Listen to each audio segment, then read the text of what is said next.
মর্মান্তিক সড়ক দুর্ঘটনা হয়েছে মোল্লারহাট বিশ্ব রোড হাইওয়েতে। ঘটনাস্থলে গিয়ে জানা গিয়েছে আনুমানিক রাত 4টের সময় এই দুর্ঘটনার কবলে পড়ে এই গাড়িগুলো। ঢাকা থেকে জুট বোঝাই করা ট্রাক ইঞ্জিনে ত্রুটি হওয়ার কারণে কেন্দ্রের বিলে জোড়া ব্রিজের কাছে এসে অবস্থান নেই। থেমে থাকা ট্রাকটাকে ঢাকা থেকে আসা রয়্যাল গাড়ির পরিবহনটি পিছন থেকে ট্রাকটাকে ধাক্কা মারে।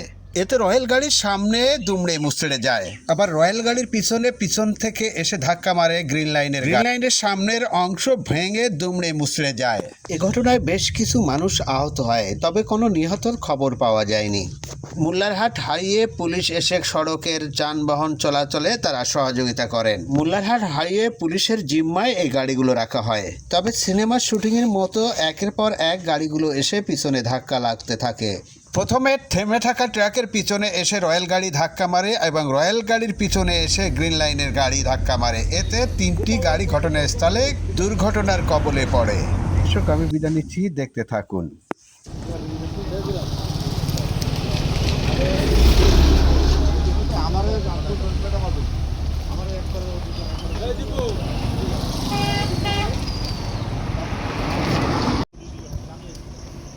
দুমড়ে মুচড়ে গেল।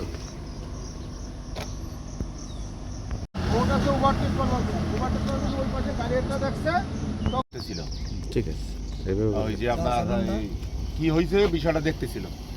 এই এর ভিতরে হলো রয়্যাল না গাড়িটা, রয়্যাল সে পিছনে দাঁড়াই আছে,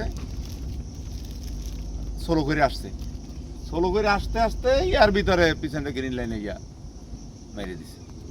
রয়্যালের সামনে পিছন দুইটাই এসে গেছে। ওইখানে আপাতত সেফ সাইডে রাখছে। আচ্ছা ঠিক আছে, তাহলে কি করেন, স্যার দেন, আমি আছি গাড়ি ওই আঘাতে পাম্প